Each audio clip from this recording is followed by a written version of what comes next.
Pojďte se inspirovat právě teď společně s moderátorem podcastu Buduj značku Petrem Švankem. Dobrý den, dámy a pánové, startuje další díl podcastu Buduj značku. Díky, že koukáte, anebo že posloucháte. Mým dnešním hostem je Jan Zdobinský. Honzo, dobrý den. Petře, dobrý den, díky za pozvání.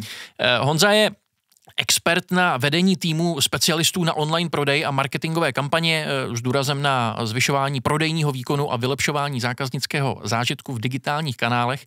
Tohle dělá pro Moneta Moneybank a jeho schopnosti v analýze dat a inovacích udržují firmu na špičce v dynamickém digitálním prostředí. To znamená, my si tady budeme primárně samozřejmě povídat o tom, jak se to dělá, aby lidé ideálně byli aktivní v online prostoru. Důležité je samozřejmě zmínit, že partnerem podcastu je Moneta Moneybank, která je lídrem v oblasti firemní udržitelnosti.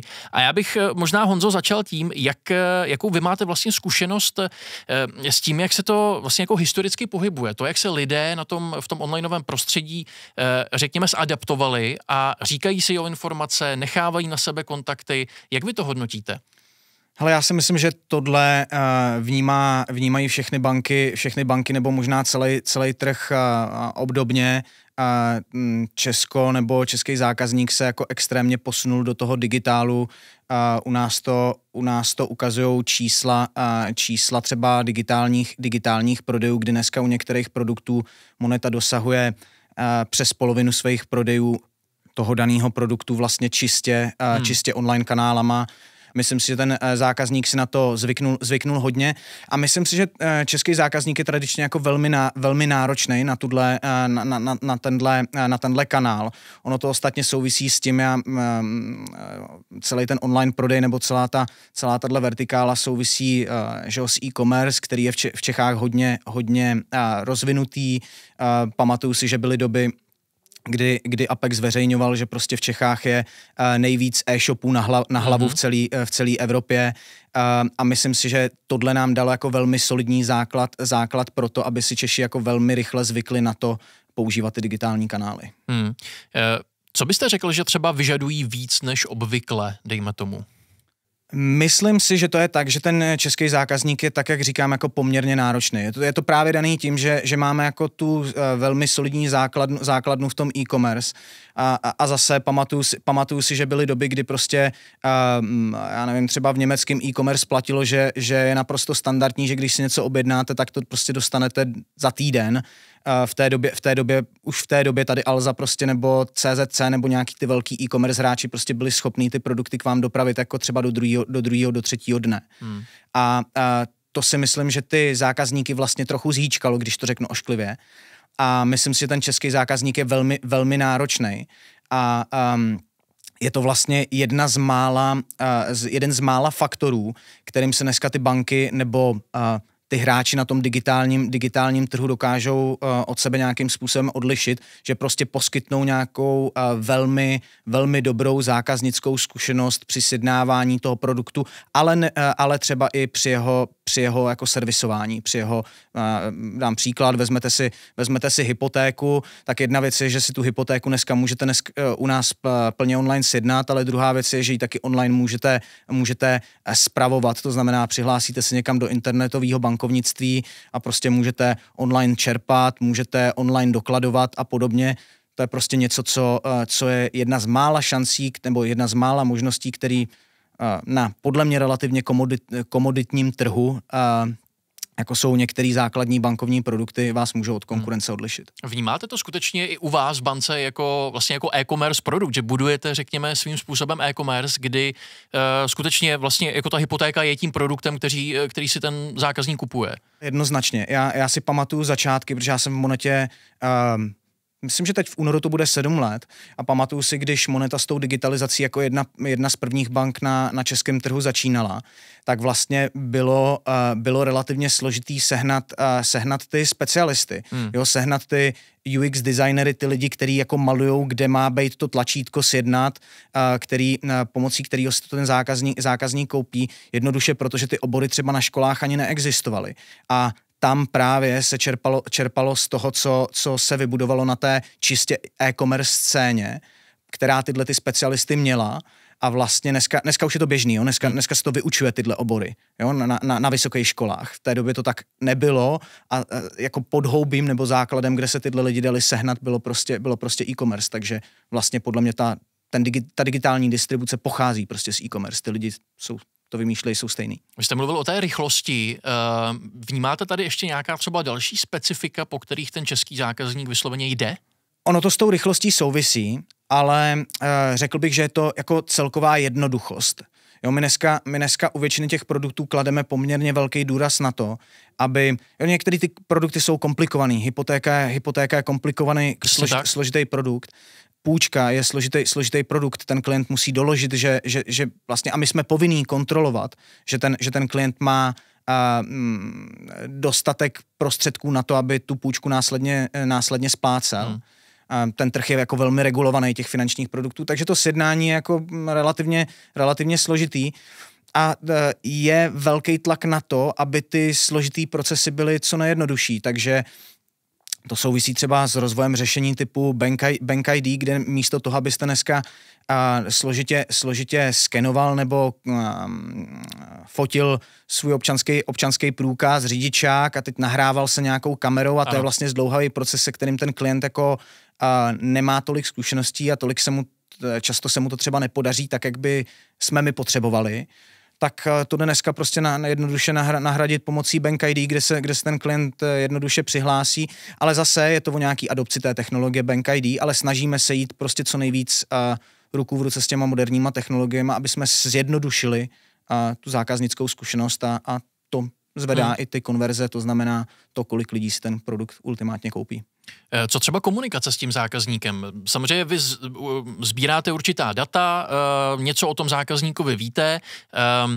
Co on vlastně reálně vyžaduje z hlediska té komunikace od vás? Co jsou podle vás takové jako jasné věci?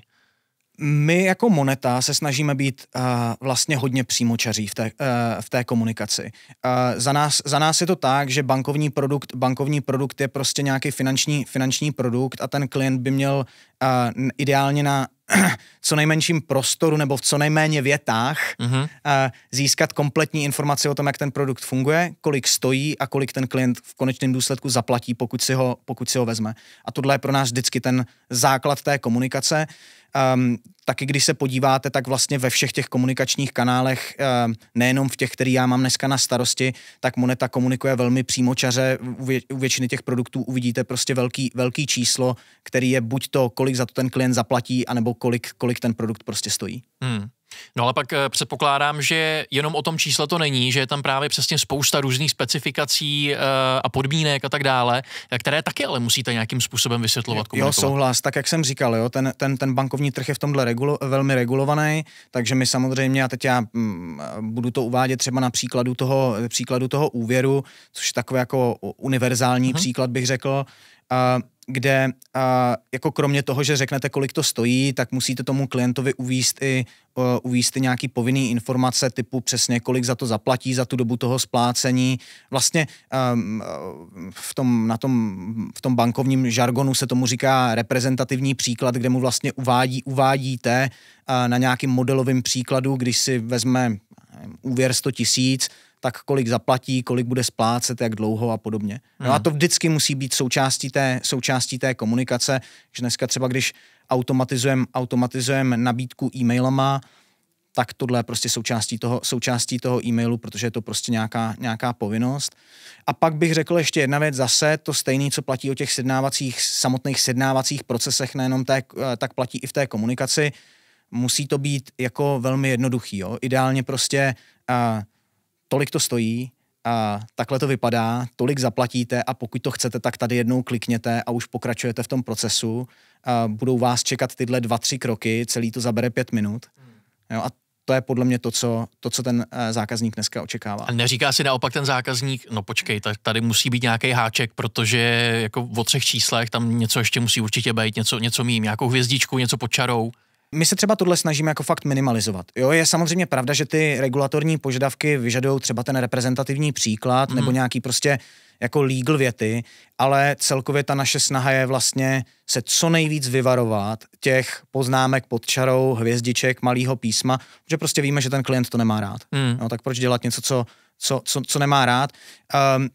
Většinou to je tak, že třeba na webu, což jakoby sice není úplně můj obor, ale do té komunikace to určitě spadá, vlastně ten reprezentativní příklad uvidíte přímo pod nějakou výpočtovou kalkulačkou. Jo, prostě snažíme se, aby to pro toho klienta bylo co nejjednodušší. Já možná ještě se vrátím zpátky právě k té paralele s tím e-commerce jako takovým, protože to mnohdy bývá docela věda, kam umístit, dejme tomu tlačítko, jak to udělat z hlediska toho, aby se to těm zákazníkům reálně líbilo. Jak moc třeba máte tohle promyšlené, aby skutečně, když třeba s tím novým produktem přijdete, tak aby to nestroskotalo právě na tom, že je něco online špatně, když to tak řeknu? Já bych to rozdělil na nějaký dvě části. Jedna věc je, že dneska jsou prostě nějaký standardy v tom, budu jednoduchý příklad z toho e-commerce, když přijdete na jakýkoliv e-shop, tak prostě vpravo nahoře bude tlačítko košíku. Ano. Jo? A to je nějaké prostě, takže jsou vlastně dneska už vytvořený, byť třeba nejsou a priori někde jako úplně sepsaný, tak prostě máte nějaký standardy, který dodržujete. No a to je jedna věc. No a pak druhá věc je ve chvíli, kdy přicházíme s něčím úplně novým, co na tom trhu třeba ještě úplně není, jako když jsme budovali ten proces jednání těch online hypoték, tak prostě součástí toho vývoje toho produktu, toho sjednání toho produktu, pro nás je vlastně celý ten proces produkt, musí být prostě nějaký výzkum, kde jako jak kvantitativně, tak kvalitativně prostě ověřujeme, jestli to pro toho klienta dává smysl, jestli se někde nezasekne. A to stejný ostatně děláme v té komunikaci, nebo ty poznatky z tohohle výzkumu pak používáme i pro tu komunikaci. Vy tím, jak pracujete třeba právě i s těmi různými daty, která pak vlastně jako přichází od těch zákazníků, tak co je pro vás vlastně klíčové? Na co vy se nejčastěji koukáte? Já bych řekl, že banka má těch dat o tom klientovi dneska poměrně hodně. Jo, je to a to nejrůznějšího typu. Jo. Chápu správně, že nějakým jako trendem tady zase v těch digitálních nástrojích je třeba i nějaká personalizace prostě? Jo, je to tak. Je to přesně jak říkáte. Vlastně se zmenšuje velikost toho segmentu, na který se cílí, až třeba do úrovně konkrétního klienta. Už to není takový kobercový nálet, třeba přesně jako tak, to bývalo. Přesně tak, jo. Bejvávalo, a tím neříkám, že se to nepoužívá, pokud máte prostě nějakou dobrou akci, o které tušíte, že osloví celý to vaše portfolio, nebo všeobecně celý trh, nebo je to velmi univerzální produkt typu spořící produkt v období vysokých úrokových sazeb, tak pro který jsou teda ty koberce stále relevantní, tak se spíš snažíte prostě vybírat co nejvhodnější menší segmenty pro tu komunikaci. Možná ten produkt nabízíte i x různým segmentům a každému ho nabízíte trochu jinak v závislosti na tom, co o tom segmentu klientů víte. Jak se třeba vyhodnocujete úspěch takovýchhle kampaní? Jsme dneska schopní nějakou metodikou prostě doměřit vlastně až do konverze toho klienta do toho konkrétního produktu. To znamená, teď já to popíšu na nějakým jednoduchým příkladu e-mailingu. My vezmeme nějaký základní portfolio, který bude třeba relativně velký. Moneta má dneska necelých 1,6 milionů klientů, takže to základní portfolio může být klidně ve 100 000, zvlášť pro ty všeobecně nabízené produkty.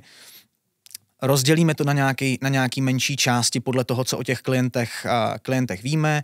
Pro každou tu část připravíme nějakou specifickou komunikaci. Ty komunikace těm klientům automatizovaně přes nějaký software, který tomu používáme, rozešleme a pak měříme. A měříme, kolika z těch klientů jsme ten e-mail doručili, kolik těch klientů ten e-mail otevřelo, kolik z těch klientů na ten e-mail kliklo. A pak třeba z těch, ale můžeme to vyhodnotit ledasjak, ale ta naše logika je, tak pokud jste ten e-mail otevřel, tak jste dostal tu zprávu, ideálně pokud jste ten e-mail i prokliknul a na tom pak změříme, jestli ten klient třeba v horizontu 1 měsíce si ten úvěr sjednal a tím jsme schopní vlastně vyhodnotit efektivitu takové kampaně. Jo, a porovnat i ty segmenty mezi sebou, třeba ty různé komunikace na ty různé segmenty mezi sebou. Co já tam vidím jako poměrně přínosný, tak je právě třeba vyhodnocování takového toho open rateu, že třeba u těch mailů, prostě kdo si to otevřel, kolik těch lidí bylo, tak máte i vy tady v tomto případě nějaký benchmark vlastně podle kterého jedete, že si řeknete prostě 20% je hodně nebo naopak málo? Jednak máme nějaký všeobecný benchmark, já bych řekl, že Moneta se v tomhle pohybuje poměrně vysoko. My jednak máme poměrně vysoký podíl klientů, se kterými můžeme komunikovat, to znamená, tohle se pohybuje klidně někde kolem 80%, že my vlastně, že jo, na to, abyste tomu klientovi něco nabízel, tak k tomu musíte mít jeho souhlas. A my ten souhlas prostě máme, řekněme, u 80% toho portfolia. To si myslím, že je jako velmi slušný číslo. A druhák, a to samozřejmě souvisí i s tím, jak dobře zacílíte. Čím líp zacílíte, tím lepší bude open rate, ano. Ale když vezmu nějaký dlouhodobý benchmark, který zase může být jako trochu odlišný podle různých produktů, tak se klidně můžeme pohybovat kolem 40-50% toho open rateu, což zase si myslím, že je jako velmi slušný číslo. A to i z mý nějaký historický zkušenosti, protože já se tomuhle oboru věnuju už nějakou dobu, tak považuji tohle číslo za jako velmi slušný. No to určitě, a tím, že vy se v tom pohybujete přesně už nějaký čas, tak asi i dokážete říct, co obecně spíš nefungovalo a co naopak zase, na co ti klienti prostě slyší, co otevřou. Já si myslím, že to nebude nijak jiný, než vlastně to, co jsem říkal už na začátku. A to je ta jako jednoduchost toho sdělení. Prostě půjčka nebo spořící účet jsou finanční produkty, vy scháníte tu nejrychlejší a nejlevnější, nejjednodušší půjčku a scháníte ten nejjednodušší sjednatelný spořící účet s co nejvyšším úrokem. A tak prostě nejlíp fungujou třeba v případě toho e-mailingu předměty, který tohle jednoznačně komunikují. Prostě prodáváme účet s nejlepší sazbou na trhu 5,3%. To znamená, že tam není žádný jiný trik, než opravdu jít teda po tom, co možná nejnižším čísle? Tak tohle je samozřejmě značně zjednodušený, jo, ale pokud byste po mně chtěl jako jeden jednoznačný jako hint, tak bych řekl, že tohle je ten nejdůležitější. A pak si samozřejmě můžete vyhrát, jo. Můžete zkoušet, jestli je dobrý u té půjčky třeba zmínit my třeba máme, tím, že u nějaký části toho portfolia známe ty příjmy těch klientů, víme, že jim půjčíme a jsme dneska technicky schopní vlastně předpočítat dopředu, kolik jim půjčíme a tenhle ten předpočet vlastně promítnout do té komunikace na toho klienta. A co třeba z hlediska feedbacku? Protože dovedu si představit, že musíte nějakým způsobem reagovat na to, co vám ti zákazníci říkají, nebo ti klienti. Po čem tak jako touží v uvozovkách od banky? Jo, tohle je komplexní otázka. Co se týká té komunikace, já si myslím, že tam je hodně důležitý. Ono je to složitý v tom, že když se zeptáte 100 lidí na ulici, jestli chtějí dostávat marketingový e-maily, tak vám 100 ze 100 řekne, že ne. Jo, nebo přeháním, ale prostě uvádím to jako příklad. No jo, jenže ve chvíli, kdy ty e-maily jsou relevantní, nespamujete s nima, to znamená prostě neposíláte každý den opakovaně to stejný a třeba jste schopen ten e-mail personalizovat, něco tomu klientovi předpočítat, říct mu, hele, tohle jsme vám připravili na míru, tohle prostě a třeba, a to v případě toho předpočítaného úvěru u nás takhle platí, že vlastně my nejenom, že jsme to pak schopní promítnout do té komunikace, ale my jsme schopní o to zjednodušit celý ten proces. Jo, takže pokud pak následně vlastně souhlasíte s tou nabídkou, kterou jsme vám předpočítali, tak ten proces je výrazně jednodušší, než pokud jsme vám ten úvěr nepředpočítali. Jo. A to si myslím, že je jako důležitý tohle do té komunikace promítnout, protože pak bez ohledu na tu odpověď, kdy to ze 100 nechce marketingový e-maily, tak spousta těch klientů nám řekne, že ten e-mail je pro ně přínosný. Jinými slovy se dostáváme k tomu, že to je nějakým způsobem nutné prostě udělat přínosné, udělat to pro ně hodnotné, pro ty klienty. A my, jak se tady bavíme o té řekněme, ono to není automatizace, ono to je nějaká personalizace spíš, že jo, tady v tomhletom případě, tak chtějí ještě vlastně třeba něco dalšího ti klienti? Já chápu, že tohle je zajímavý totiž, že jim přijde nějaký číslo, který je v podstatě v uvozovkách jenom pro ně. Zase, tohle je těžký podle mě pro toho klienta, protože on ten klient, a tím ho nechci podceňovat, ale je to logický, jo? On vlastně úplně neví, co je možný. Jo? On se v těch regulacích nevyzná, neví, co jsme mu schopní nabídnout úplně na míru Ale jinak bych všeobecně řekl, že to platí. My to není jenom o tom, že třeba proaktivně něco nabízíme, my dneska tuhle stejnou logiku vlastně používáme třeba i jako v reaktivních nabídkách. To znamená, tomu klientovi se něco nelíbí, nebo už se mu nelíbí ten produkt, není pro něj dost dobrý a my jsme schopní to nějakým způsobem v podstatě v reálném čase poznat, prostě na základě toho, že třeba chce ten účet zavřít a nabídnout mu nějakou lepší variantu na míru, pokud to prostě dává smysl a pokud jsme toho schopní. Jo, takže ne vždycky to ten klient ví, co chce, ale ve chvíli, kdy to ušijete na míru a uděláte to dobře a nabídnete mu to dobře, tak to spousta z těch klientů využije. Kdybychom měli třeba zmínit nějaké obecně trendy tady v té digitalizaci a v té komunikaci vlastně s tím klientem, tím, jak se tady právě hodně točíme kolem té personalizace, tak mi přijde, že to je skutečně jako trend číslo 1 a že tam toho vlastně moc jiného není. Jak to vidíte vy?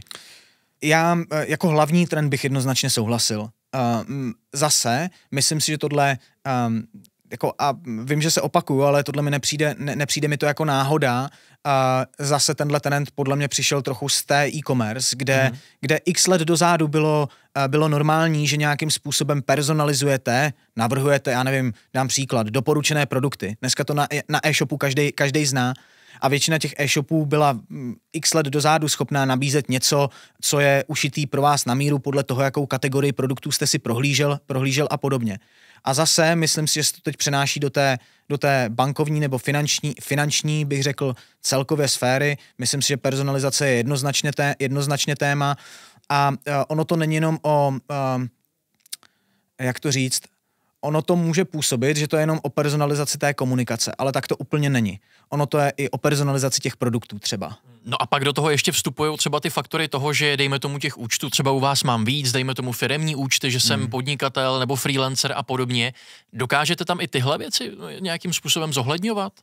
Snažíme se, ale jako tohle už je poměrně komplexní disciplína propojovat nebo takhle. My samozřejmě víme, jako, že jaký produkty u nás máte a že třeba nemáte jenom v té retailové osobní části, ale že máte i v té komerční, že prostě podnikáte a máte třeba oba ty účty. Do nějaký míry jsou u nás tyhle světy už propojený ve smyslu, že produkty, které jsou třeba relevantní i pro ty komerční klienty, ale jsou z té osobní retailové sféry, tak nabízíme i těm komerčním klientům. A jsou typicky produkty, které jsou pro vás jako komerčního klienta naprosto relevantní, byť se dají zase v tom bankovním žargonu sjednat jenom na rodný číslo, jo, jenom na na tu osobu konkrétní. A to jsou typicky, já nevím, třeba životní pojištění, jo, nebo penzijní spoření. Prostě produkty, které nejsou relevantní pro to podnikání, ale jako podnikatel jste občan, taky člověk, takže naprosto relevantní, abyste se o tyhle produkty zajímal. Když zůstanu ještě chvíli u té podnikatelské sféry, řekněme, tak zase, co třeba, nebo na co slyší, možná ty rozdíly mě zajímají, na co slyší vlastně ten podnikatel, na co třeba úplně ne? Podle mě jsou dvě věci, které mě k tomuhle tématu napadají. Jedna je, že podnikání je o vyhodnocování rizika. A myslím si, že většina podnikatelů se v tomhle chová jako logicky a tudíž daleko lépe slyší na jako garantované podmínky třeba. Jo? Takže ve chvíli, kdy nabídnete nějakou byť krátkodobou nebo střednědobou garanci, co se týká třeba ceny toho produktu nebo něco podobného, tak to je něco, co je pro toho podnikatele zajímavý. A naopak, a zase to souvisí s tím rizikem, je, že jo, teď jsme si prošli, ekonomika si prošla, já nevím, dvouma rokama vysokých úrokových sazeb, kdy velmi zajímavý byly spořící produkty, včetně jak spořících účtů, tak ale termínovaných vkladů. Termínovaný vklad pro tu komerční klientelu tak zajímavý není, protože se ten podnikatel prostě neupíše, že vám dá na 6 měsíců peníze a nebude na ně chtít šáhnout, protože si netroufne vám to slíbit. Na jednu stranu, říkám, souvisí to oboje podle mě s řízením rizika, na jednu stranu chci garanci a na druhou stranu se nechci zavazovat. A pak to generativní AI, to je všechno to, o čem se dneska mluví, takový to chat GPT, prostě generativní, protože to jednoduše generuje jakýkoliv obsah, text, obrázky, cokoliv, co si představíte, dneska už i videa to umí vygenerovat. A tohle si myslím, že je jako velmi zajímavý téma, který se postupně jako prokousává i tou finanční nebo bankovní sférou, protože se pomocí toho dá spousta repetitivních činností automatizovat a vlastně jednak zlepšit ten obsah a druhak velmi lépe nebo velmi snadněji ho škálovat. A ještě vlastně i zpřesnit, jestli se nepletu. Jo, určitě jo. Jan Zdobinský, děkuju moc za rozhovor. Díky taky. Podcast Buduj značku vzniká ve studiích Events and Production a je tu pro vás i po skončení této epizody. Odebírejte ho.